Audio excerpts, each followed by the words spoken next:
Bismillahirrahmanirrahim.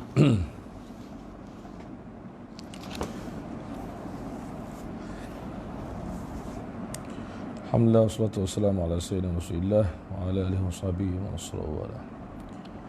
InsyaAllah kita akan sambung Al-Adabul Mufrad.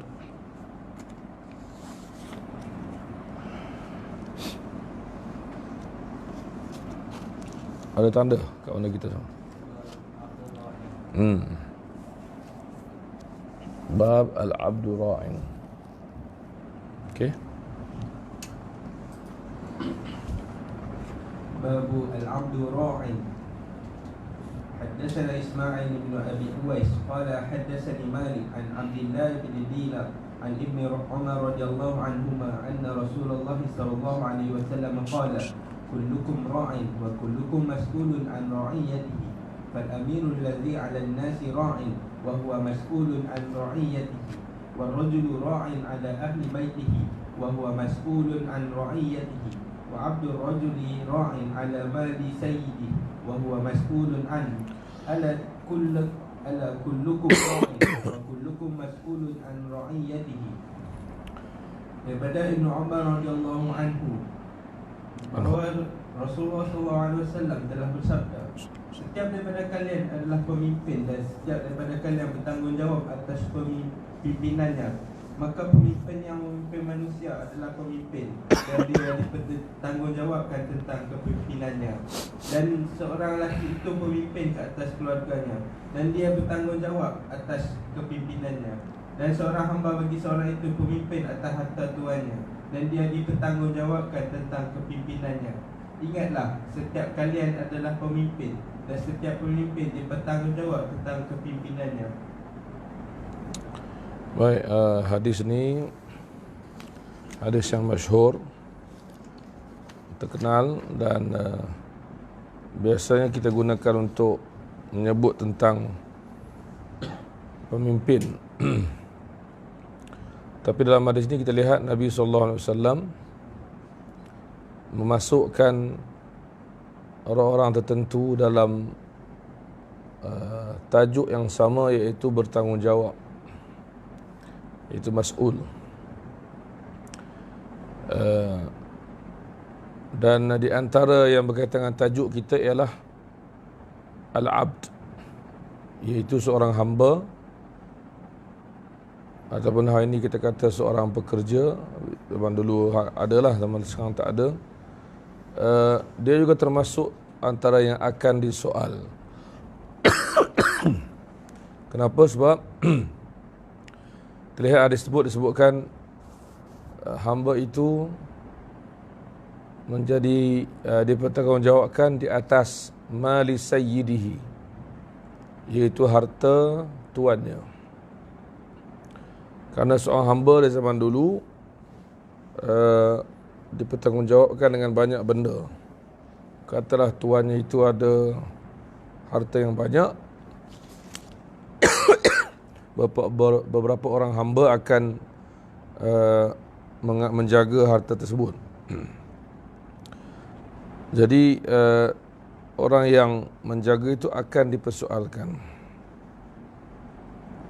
Maka seorang hamba tidak boleh mengatakan bahawa sebab aku hamba, bos jawab, sebab aku orang bawah, orang atas yang bertanggungjawab. Sebenarnya setiap daripada kita ada akan dipersoalkan, mas'ul. Dan dipersoalkan ni maksudnya ialah kalau buat tak betul. Dalam sebuah hadis, Nabi SAW duduk bersama dengan Abu Bakar dan Umar. Kemudian mereka duduk itu di tempat, di rumah seorang sahabat. Kemudian dihidangkan dengan kurma, tamar, air, duduk di bawah pokok. Ini adalah kitab Syama'il Al-Muhammadiyah. Yang penting bila Nabi SAW duduk di bawah teduhan, minum air, air pun air masak. Kemudian Nabi sebut ini antara nikmat yang akan disoal. Dalam Quran Rasulullah sebut dalam surah At-Takatsur, apa hujung dia? Thumma la tus'alun. Kita bila surah kita hafal, kita nak cari balik ayat kita lupa. Thumma la tus'alunna yawma idzin 'anin na'im. Kemudian kamu wahai manusia pasti akan disoal tentang nikmat yang kamu dapat. So apa maksud disoal ni? Maksud ni ialah, kata ulama, kalau kita salah guna dan kita tak bertaubat, kita akan disoal. Itu maksud dia. Bukan maksud saya ada harta yang halal, saya belanja pun halal, disoal juga. Maksudnya macam salah pula. Bukan. Maksudnya ialah, kalau kita ada nikmat, kemudian nikmat tu kita salah guna, kemudian kita tak bertaubat, maka ia akan disoalkan. Tapi kalau seorang manusia itu gunakan nikmat dengan cara yang betul, maka dia tidak akan dipertanggungjawabkan lah. Itu maksud dia. Dan dia pula seorang Muslim yang baik. Bila buat silap dia bertaubat, maka bila di akhirat dia tak akan disoal. Maksud disoal tu, kalau kamu dalam keadaan tidak bertaubat, menyalahgunakan nikmat, maka na'udzubillah akan dipertanggungjawabkan. Jadi kalau kita ambil pengajaran pada hadis ni, mana kita akan berhati-hatilah. Tapi dalam hidup kita tak ada yang sempurna. Kepemimpinan ni daripada atas sampai ke bawah bukan seperti zaman Nabi SAW dan para sahabat. Maka di sana adanya kekurangan, maka seorang itu meminta ampun kepada Allah dan cuba untuk ganti kalau dia buat silap. Contoh seorang hamba zaman dulu, dia salah menghilangkan atau merugikan harta tuan dia, maka dia dipertanggungjawabkan untuk, kalau boleh, ganti di dunia. Bukan maksud ni dia ni buat silap, esok akhirat dia kena. Bukan macam itulah kan? Maka mana-mana orang pun cuba buat yang terbaik. Tapi janganlah kita sampai ke tahap bila kena dekat orang, kita ni ini tengok Nabi kata kullukum ra'in wa kullukum mas'ulun. Kita ambil hari kita buat hukum kan, kita hukum bos kita lah, hukum orang atas pada kita. Sedangkan kita tahu hadis ni ialah bersifat peringatan, dan dia akan dipertanggungjawabkan, disoal, maksudnya dia akan bertanggungjawab kalau berlaku benda yang salah. Itu maksud dia. Maka seorang hamba di sini, sebab kita dalam kitab kita ni masih dalam bab hadis-hadis tentang hamba. Okey, ada lepas tu.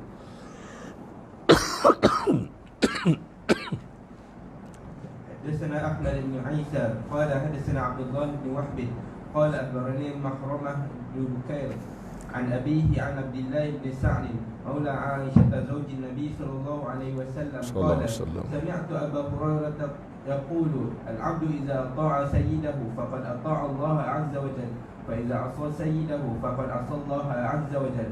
Daripada Abdullah bin Sa'id Maula Aisyah radhiyallahu anha, isteri Nabi sallallahu alaihi wasallam, dia telah berkata, aku telah mendengar Abu Hurairah radhiyallahu anhu berkata, seorang hamba saya itu apabila dia mentaati akan tuannya, maka sungguhnya dia telah mentaati Allah. Maka apabila dia telah mendurhakai akan tuannya, maka sungguhnya dia telah mendurhakai akan Allah Subhanahu wa taala. Jadi ni antara kata-kata sahabat, itu Sayyidina Abu Hurairah, tapi maknanya itu memang diambil dari Nabi sallallahu alaihi wasallam. kaedah dia bila kita jumpa ada hadis yang berkaitan dengan dosa pahala, ataupun kita jumpa kata-kata sahabat yang berkaitan dosa pahala, hari kiamat, alam ghaib, ini pasti sahabat tersebut ambil daripada Nabi SAW, walaupun dia tak bagi tahu. Dan kadang-kadang sahabat tu kita akan jumpa hadis yang sama, tapi kadang-kadang kita jumpa dalam kitab lain, riwayat lain, dia tak cakap sabda Nabi. Dia terus bagi tahu, terus aku berkata bahawa sekian-sekian. Ini cara para sahabat menyampaikan hadis. Jadi makna hadis ni, iaitu makna riwayat ni, ialah makna yang cukup besar, iaitu makna yang kita dah jumpa sebelum ni, iaitu bila dia taat kepada tuannya, hamba ni, maka sesungguhnya dia telah taat kepada Allah.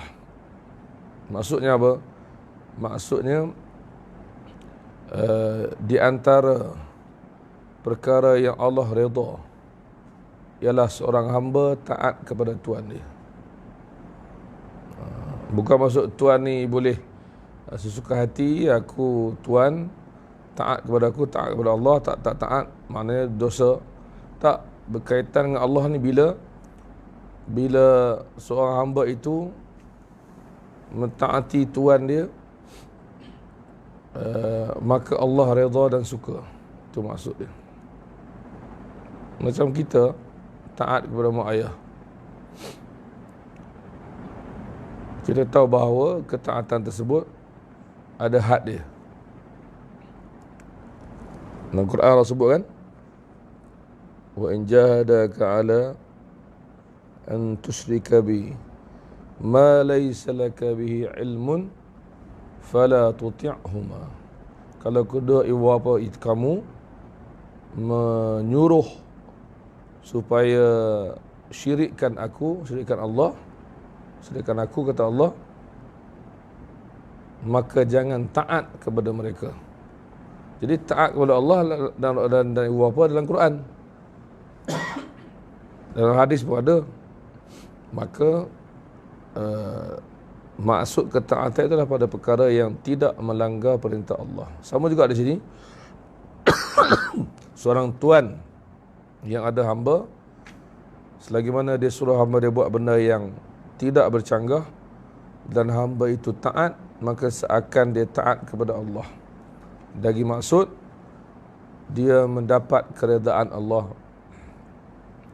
Dan bila dia ingkar kepada tuan, sedangkan Allah SWT menyuruh, Rasulullah juga menyuruh seorang hamba dengan taat kepada tuan, tiba-tiba dia lawan, dia ingkar, maka dia telah melakukan perkara yang seakan mengingkari Allah. Itu maksud dia. Itu maksud dia. Jadi seorang hamba, kata ulama, mudah mendapatkan pahala kalau dia buat apa yang sepatutnya. Nanti kita akan jumpa Abu Hurairah, dia kata, kalaulah aku jadi hamba, aku nak jadi hamba. Sebab apa? Sebab ada kelebihan tertentu. Baik, bab lepas tu, bab lepas ni lah, bab lepas ni. Babu man ahabba an yakuna 'abdan.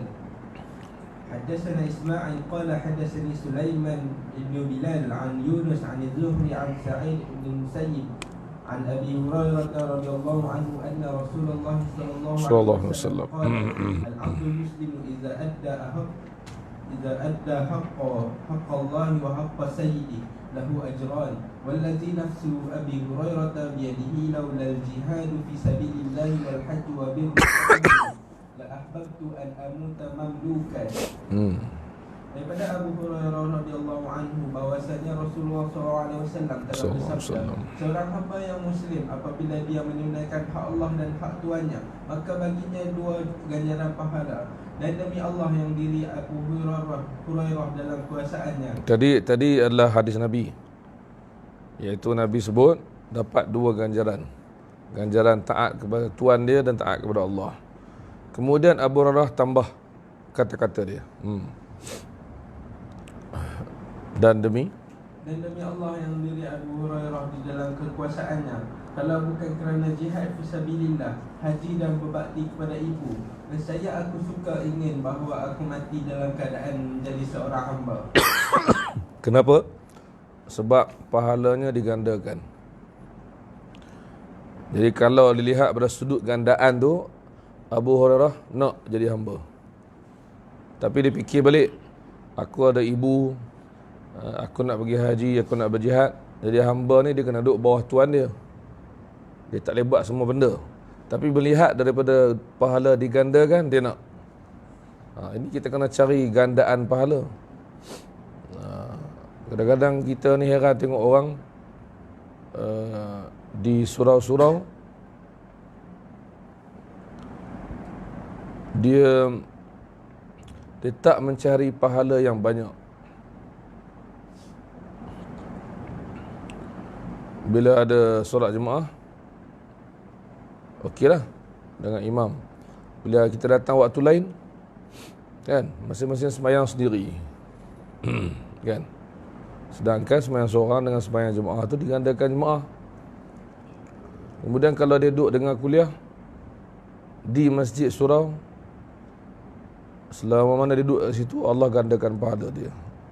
Jadi kadang-kadang kita kena, ini pesan untuk diri saya dan semualah, kadang-kadang kita kena lihat pahala yang kita akan dapat, baru kita dapat dorongan untuk buat benda tu.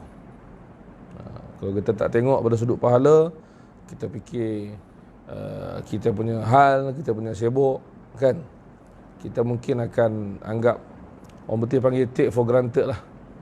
Tak apalah, tak tahu pun, tak mengaji pun, tak apa semua. Orang lain sibuk mengumpul pahala, kita tak apalah, saya okey. Saya tak mengaji Quran pun tak apa, saya tak mengaji pun tak apa, saya okey je. Betul ke kita okey? Itu masalah dia. Jadi Abu Hurairah kata daripada sudut tu, sudut dapat dua pahala diganda, aku teringin nak jadi hamba. Itu maksudnya. Baik, lepas tu Babu la yaqulu abdi. Haddatsana Muhammad ibn Ubaidillah qala haddatsani ibn Abi Hazim 'an al-Ala' an abihi 'an Abi Hurairah 'an Nabi sallallahu alaihi wasallam qala la yaqul ahadukum 'abdi amati kullukum ubaidullah wa kullukum abidullah kullukum abidullah wa kullu nisaikum ima'ullah wal yaqul ghulami jariyati wa fataya wa fatati. Daripada Abu Hurairah radhiyallahu anhu, daripada Nabi sallallahu alaihi wasallam, Nabi sallallahu alaihi wasallam telah bersabda, janganlah salah seorang di antara kalian mengatakan, hamba saya lelakiku, hamba-hamba saya perempuanku, kerana kalian semua adalah hamba Allah, dan semua isteri-isteri kalian adalah hamba Allah. Dan hendaklah dia mengatakan ulami, yakni pembantuku, jariyati, pembantu perempuanku, fataya, pemudaku, dan fatati, pemudiku. Hadis ni kena faham elok. Dalam banyak hadis Nabi sebut hamba, boleh sebut hamba, kita jumpa banyak dah.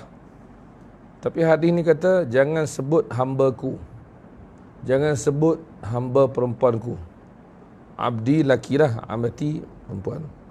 Apa maksud hadis ni? Dalam hadis lain boleh sebut, dalam hadis ni tak boleh sebut. Dia ada sebab dia. Sebab dia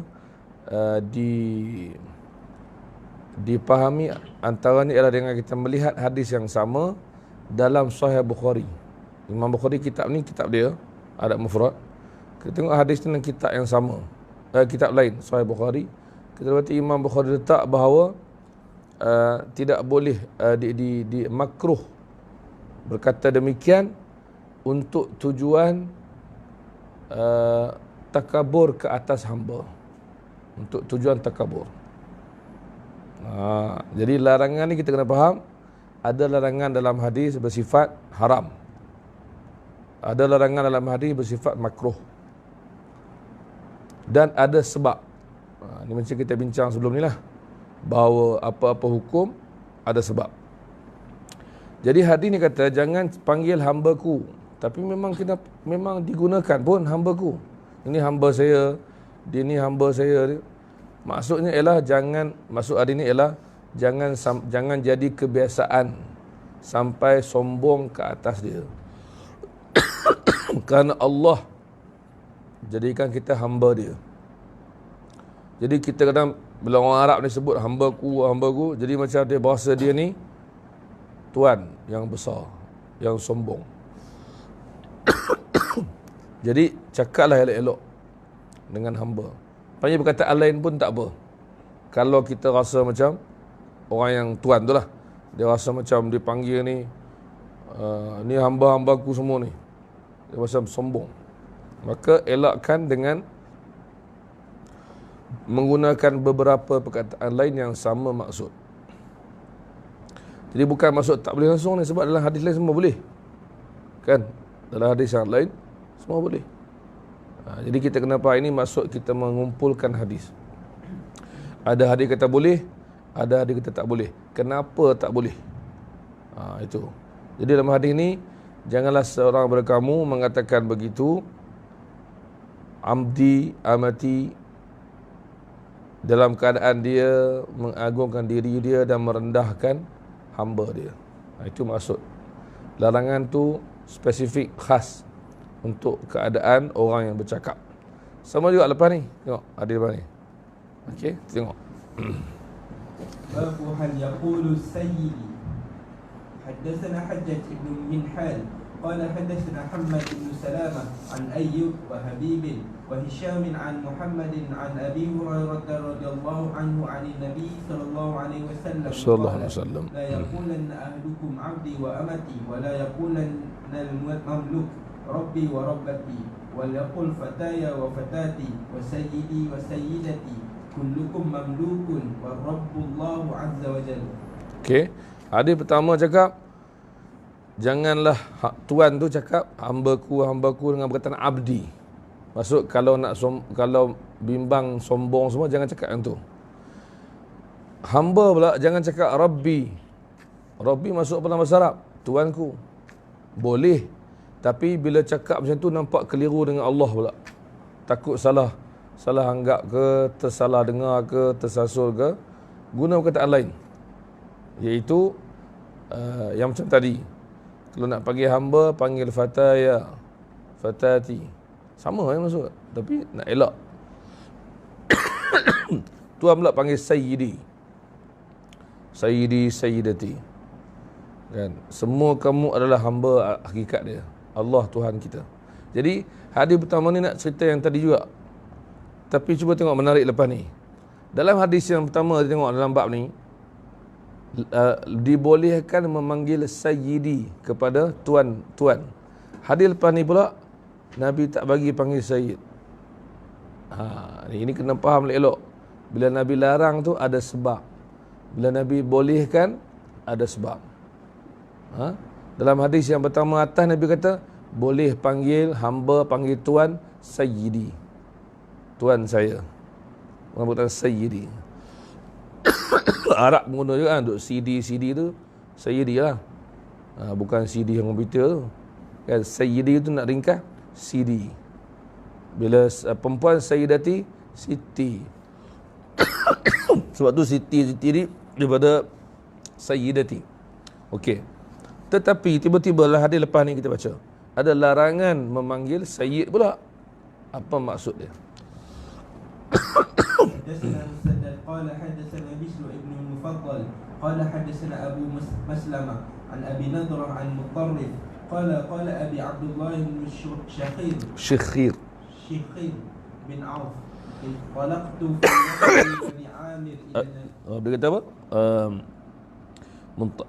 Abdullah bin Syakhir. Lepas tu intalaqtu, kada tambah. Tak qala abi lepas tu? قال أبي يعني عبد الله بن شخير بن عوف انطلقت في bin Auf okey. Abdullah bin Syakhir. Mutarrif ni terkenal, tabi'i terkenal, dia anak kepada sahabat. Okey. انطلقت في وفد بني عامر إلى النبي صلى الله عليه وسلم فقالوا أنت سيدنا قال السيد الله قالوا وأفضلنا فضلا وأعظمنا طولا قال فقال قولوا بقولكم ولا يستجرينكم الشيطان. Daripada Abu Nadrah daripada Muqarrif, dia telah berkata ayahku yakni Abdullah ibnu Ash-Shikhir ibnu Auf, aku pernah pergi bersama rombongan Bani Amir kepada Nabi SAW, lalu mereka berkata, engkau adalah Sayyid, yakni Tuan kami. Mereka kata dekat Nabi, wahai Sayyiduna, engkaulah penghulu kami, pemimpin. Sayyid, perkataan Sayyid.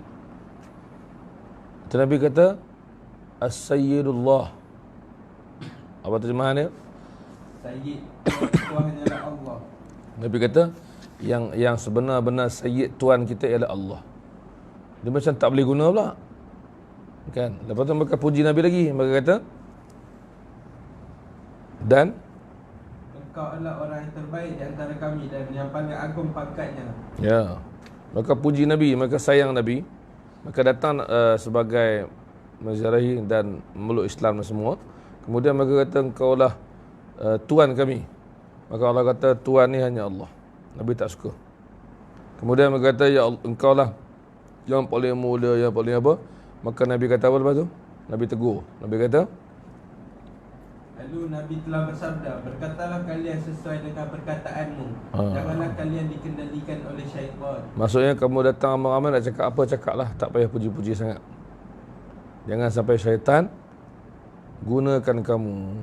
Maksud bawa kamu, kamu dah tenang-tenang, dia datang bawa kamu ikut dia. Berjalan, berlari. Maksudnya syaitan datang untuk menyebabkan kamu ni salah cakap.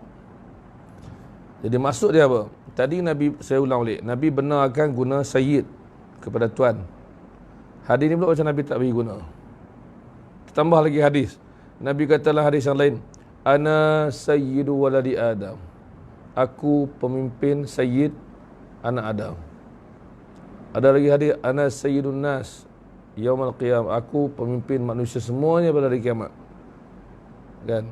Dan dalam kesepakatan para ulama, kita boleh guna Sayyiduna, Sayyidi, semua boleh guna untuk Nabi atau untuk pemimpin atau untuk orang yang kita hormat. Di mana-mana orang guna untuk keturunan Nabi, Sayyid boleh. Jadi apa maksud tadi? Maksud tadi adalah untuk pada keadaan begitu, eloklah jaga perkataan, jangan berlebihan memuji pada tempat tu. Jadi semuanya kita kumpulkan dan kita dapati bahawa memanggil seseorang dengan perkataan Sayyid dibolehkan. Kecuali kalau panggilan tu bimbang, takut kita terlalu mengagungkan. Itu aja. Memanggil hamba sebagai abdi ke apa, boleh. Kecuali dibimbangi tuan tu rasa macam takabur, tak boleh panggil. Jadi fleksibel hukum dia. Bila jumpa hadis, kita faham bersama. Ini kalau jumpa dekat orang yang memang tak bagi kata Sayyidina macam Wahabi, sukalah. Tengok, Nabi tak bagi panggil dia Sayyid. Sedangkan Nabi dalam hadis yang lain cakap, aku Sayyid. Cucu Nabi pun cakap, inna bani hadha Sayyidun. Cucu dia Hasan, Nabi tengah pegang, dah kecil-kecil, tak terhibur. Nabi kata, anak aku ini Sayyid, akan jadi pemimpin. Jadi dibolehkan dengan syarat tidak mengagungkan sangat, dan bila terlalu mengagungkan kita kena tegur. Itu maksud dia. Baik.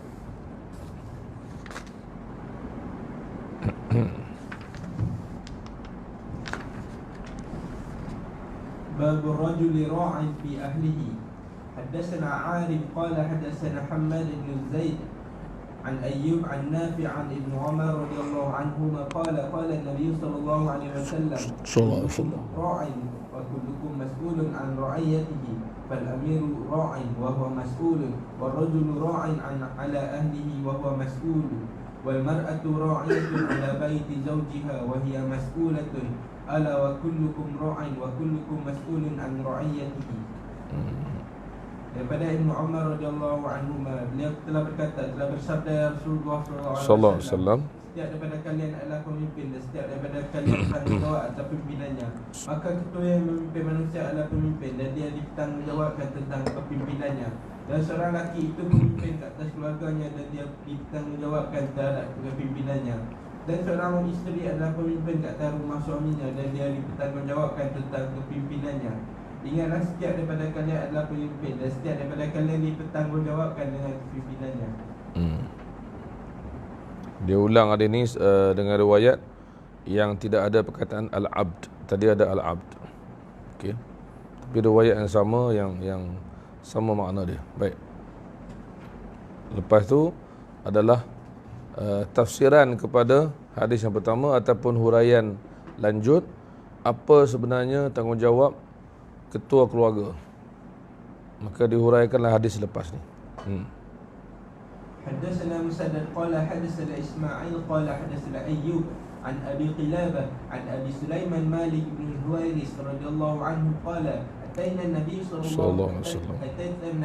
الله عليه وسلم ونحن الشباب متقاربون فأقمنا عنده 20 ليلة فظن أن اشتحينا أهلينا فسألنا عن فسألنا lam tu bagi atas. Nabi yang tanya kami. Itu sa'alana. Fasa'alana an man tarakna fi ahlina fa akhbarnahu wa kana rafiqan rahima faqala irji'u ila ahlikum fa'allimuhum wa murruhum wa sallu kama ra'aytumuni usalli fa idza hadaratis salah falyu'azzin lakum ahadukum wal yu'ammakum akbarukum akbarukum. Mahal masuk. Daripada Abu Sulaiman Malik bin Huwairis radhiyallahu anhu, beliau telah berkata, kami telah mendatangi Nabi sallallahu alaihi wasallam dan kami adalah para pemuda yang tidak berjauhan jarak umurnya, yakni sebaya. Lalu kami tinggal bersama Nabi sallallahu alaihi wasallam selama 20 malam. Maksudnya mereka datang daripada luar Madinah untuk mengaji, tinggalkan keluarga selama 20 malam. Kemudian Nabi SAW menyangka bahawa kami rindu kepada keluarga kami.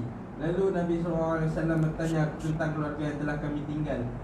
Kemudian kami telah menceritakan kepada baginda SAW dan adalah Nabi SAW sangat lembut dan penyayang. Maksudnya seorang guru, Nabi tunjukkan contoh sebagai guru yang ada kasih sayang kepada murid. Dia ambil tahu dan dia faham masalah. Bila pemuda-pemuda ni ada keluarga, tinggalkan lama, maka hati mereka teringat nak balik. Nabi faham, Nabi benarkan balik. Nabi faham yang tu. Jadi setengah ulama ambil ini sebagai adab seorang guru, mengambil tahu tentang orang yang datang belajar dengan dia.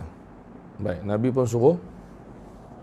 Lalu Nabi SAW berkata, kembalilah kalian kepada keluarga kalian, lalu ajarkanlah dan perintahkanlah mereka. Ini poin dia. Ini poin yang tadi, yang hadis tadi kan, seorang lelaki pemimpin ke atas keluarganya dan dia akan dipertanggungjawabkan. Ini maksud dia. Ini huraian yang cantik. Nabi kata balik sebab kamu dah lama balik. Tapi ingat, fa'allimuhum, ajarkan mereka. Yang kamu dah belajar ni, ajarkan mereka. Maksudnya, tanggungjawab seorang ketua keluarga ialah ajar agama kepada keluarga dia. Bukan hanya makan, minum, pakai, rumah semuanya. Itu memang dah sedia maklum. Tapi yang ni Nabi suruh ajar. Ajar agama maksudnya. Wa muruhum, dan suruh mereka buat apa yang agama suruh. Kemudian, dan solatlah. Serta solatlah kalian sebagaimana kalian melihat aku melaksanakan solat. Apabila waktu solat telah tiba, maka hendaklah salah seorang antara kalian memandangkan azan untuk kalian, dan hendaklah orang yang paling tua antara kalian menjadi imam. Maksudnya apa? Maksud orang tua jadi imam kalau sama bacaan Al-Quran. Kalau tak sama, kena ambil yang paling pandai baca Quran, walaupun dia budak kecil, walaupun dia muda. Itu maksudnya. Baik.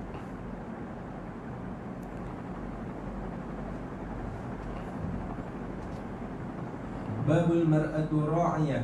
حدثنا أبو اليمان قال أخبرنا شعيب بن أبي حمزة عن الزهري قال أخبرنا سالم عن ابن عمر رضي الله عنهما أنه سمع رسول الله صلى الله عليه وسلم يقول كلكم راع وكلكم مسؤول عن رعيته. الإمام راع وهو مسؤول عن رعيته، والرجل راع في أهله، والمرأة راعية في بيت زوجها، والخادم في مال سيده. سمعت هؤلاء عن النبي صلى الله عليه وسلم وأحسب النبي صلى الله عليه وسلم قال والرجل في مال أبيه. Daripada Ibnu Umar radhiyallahu anhu bahawa Nabi telah mendengar bahawa beliau telah mendengar Rasulullah SAW bersabda, setiap daripada kalian adalah pemimpin dan setiap daripada kalian bertanggungjawab atas pimpinannya. Al-Imam kepala negara adalah pemimpin dan dia dipertanggungjawabkan atas kepimpinannya. Dan seorang lelaki itu pemimpin atas keluarganya dan dia dipertanggungjawab terhadap kepimpinannya. Dan seorang isteri adalah pemimpin di dalam rumah suaminya. Dan seorang khadim yakni pembantu pada harta tuannya yakni majikannya. Khadim masuk khadam lah. Aku telah mendengar semua itu daripada Nabi SAW dan aku mengira Nabi SAW telah bersabda dan seorang lelaki pada harta ayahnya. Menarik hadis ni. Kalau kita tengok sanad hadis ni lah. Kita nak tengok sanad lah. Hadis tadi pasal ni juga. Sanad dia melalui Nafi' daripada Ibnu Umar. Nafi' tabi'in, Ibnu Umar sahabat. Tapi sanad yang kedua ni menarik. Hadis yang lebih kurang sama diulang. Tapi diulang dengan jalan Salim daripada Ibnu Umar. Siapa Salim? Anak Ibnu Umar. Jadi menarik bila anak riwayat pada ayah hadis tentang suami dan ayah tu ketua keluarga. Dan Ibnu Umar memang keras dengan anak dia. Dia pernah marah anak dia, satu benda dia tegur, kemudian anak dia tak mau buat. Maka dia kata, aku takkan cakap dengan kau sampai engkau tinggalkan benda tu. Tak mau cakap. Malah tegas. Tapi orang zaman sekarang, anak dia orang kata apa, tak reti nak marah, tak reti nak tegur sebab sayang. Cucu lagi ya. Kemudian Ibnu Umar pernah sekali orang puji anak yang nama Bilal. Dia ada anak nama Bilal. Orang puji anak dia. Apa dia jawab kepada orang tu? Dia kata Bilal bin Rabah lebih mulia daripada Bilal anak aku. Dia tak puji anak dia sampai lebih. Anak nama Bilal, Bilal bin Rabah nama Bilal. Tapi apa beza dia? Beza langit bumi lah. Bilal bin Rabah sahabat Nabi, susah payah hamba semua. Sampai Nabi kata, aku dengar bunyi kakimu melangkah kau kasutmu di syurga. Bila anak Ibnu Umar, anak dia, orang biasa. Jangan puji lebih. Nama sama, cerita lain. Jadi, contoh ikutan tu ada pada sini. Baik. Kemudian kita insyaAllah ambil bab yang akhir malam ni. Bab yang menarik. Okay.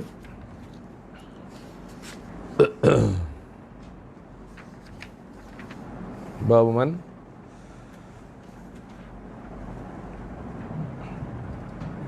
باب من صنع إليه معروف فليكافئه. حدثنا سعيد بن عفير قال حدثني يحيى بن أيوب عن أمارة بن غزية عن شرحبيل مولى الأنصاري عن جابر بن عبد الله الأنصاري رضي الله عنهما قال النبي صلى الله عليه وسلم من صنع إليه معروف فليجزئه فإن لم يجد ما يجزئه فليثني عليه فإنه إذا أثنى فقد شكره وإن كتمه فقد كفره ومن تحلى بما لم يعطى فكأنما لبس ثوبي زور. Daripada Jabir ibn Abdullah al-Ansari radhiyallahu anhu, beliau telah berkata, telah bersabda Nabi SAW, barang siapa diberikan kebaikan maka hendaklah dia membalasnya. Maksudnya seeloknya bila orang buat baik kepada kita, elok kita balas, bukan wajib. Eloklah kita balas semampu kita. Tapi tak semua kita mampu kan. Maka kalau tak mampu, fa'illam, sekiranya tak mampu, jika sekiranya tidak mendapatkan sesuatu yang layak digunakan untuk membalas, maka hendaklah dia memujinya orang tersebut. Okey. Bila tak dapat balas apa yang dia bagi, ucaplah ucapan pujian kepada dia. Ada dua maksud. Satu kata ulama, puji depan-depan ni kalau kita yakin dia boleh kawal diri dia dan tak sombong, boleh puji depan-depan. Tapi kalau kita tahu dia ni kalau puji depan nanti tak tahu apa jadi, kita puji belakang-belakang. Maksudnya, orang buat baik kat kita, kemudian hari lain dia dah balik apa semua, kita beritahu kat orang, dia tu orang bagus, dia ni orang yang bagus, kan? Tapi kalau kita yakin orang tu puji pun tak apa depan-depan, dia okey, tak apa. Nabi larang kita puji, Nabi memuji sahabat. Kemudian ada hadis pula Nabi larang puji. Maka larang puji itu ialah puji yang bohong, yang berlebihan, yang ditakuti akan menyebabkan orang tu termakan puji. Itu je lah. So puji depan-depan boleh, tapi kena berpada-pada. Maka kita diajar kalau orang buat baik kat kita, balaslah. Kalau tak dapat balas dengan benda, balas dengan kata-kata yang mengembirakan orang tersebut. Itu maksud. Dalam hadis yang lain kita dapati Nabi suruh sebut jazakallahu khairan katsira. Jazakallahu khairan, maksudnya semoga Allah balas kebaikan dengan kebaikan yang banyak. Baik. Kerana apa Nabi sebut? Maka sambung ni. Maka hendaklah dia memujinya orang tersebut, kerana sesungguhnya apabila dia memujinya, berarti dia telah berterima kasih kepadanya. Dan jika dia menyembunyikannya, maka sesungguhnya dia telah mengkufuri, yakni tidak bersyukurinya. Kalau siapa menghias diri dengan satu yang tidak diberikan kepadanya, maka seakan-akan dia memakai dua baju kebohongan, yakni palsu. Dua baju maksud sepasang yang kita panggil kain ihram tu. Yang kat atas satu, kat bawah satu, ikat di pinggang, dua, masuk dua tu. Seolah dia pakai baju yang tak elok. Maksudnya apa? Apa maksud yang belakang tu? Maksud kalau orang tu dia berbohong, dia bohong, nak tunjuk dekat orang yang kononnya dia ni diberi layanan yang lebih daripada siapa-siapa, tapi tak, maka dia berbohong. Kenapa dia berbohong? Dipakaikan seolah dia pakai dua baju yang tak elok, yang dosa. Sebab daripada atas sampai bawah dia bohong. Itu maksud dia. Bohong pada siapa? Pada diri dia dan pada orang. Contoh yang biasa ulama bagilah. Contoh ni mungkin orang perempuan tak suka, tapi contoh ulama bagilah. Contohnya orang perempuan bermadu, kemudian dia berlawan. Isteri ni kata suami bagi kat aku lebih, tapi suami tak bagi pun. Maka dia nak tunjuk yang dia ni dikasihi dan suami dia baik. Dia bercakap, ni semua suami aku yang bagi ni. Nak bagi seorang lagi isteri, rasa marah. Maka dia telah berbohong pada diri dia dan diri suami. Itu maksud dia. Jadi yang lain pun sama juga. Kita beritahu ke orang, contoh macam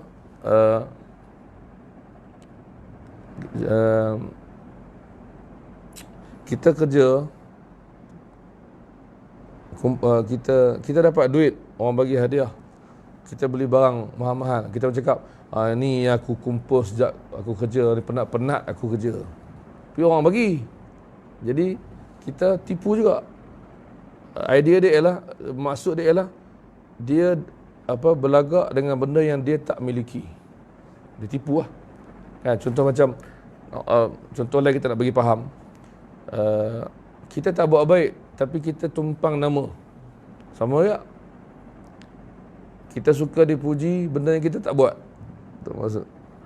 Setengah orang kan, nak cakap lah, setengah orang dia pakai jubah, pakai serban, Masya Allah, dia pun orang panggil dia syekh, dia pun ya saya memang syekh. Dia tahu dia bukan syekh, dia bukan alim, tapi pakaian dia Masya Allah, kan. Ada seorang Arab cerita kat saya, dia ni tokir buku je kat negara Arab, balik Malaysia, dia datang Malaysia nak jalan-jalan, Jadi orang tengok dia Arab, pergi masjid pakai jubah, orang tu jadi imam. Dia mana reti, dia Arab yang tak reti. Arab duk meniaga buku je. Cerita kami lah, dia kata mampu, dia kata aku.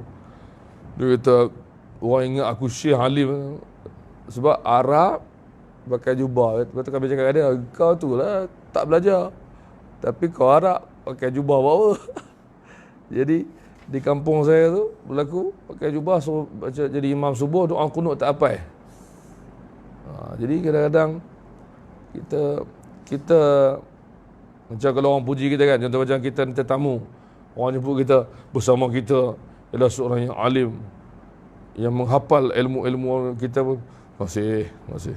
Ni tak betul. Kita cakap, ish, dah cukup, lebih-lebih aku tak buat pun.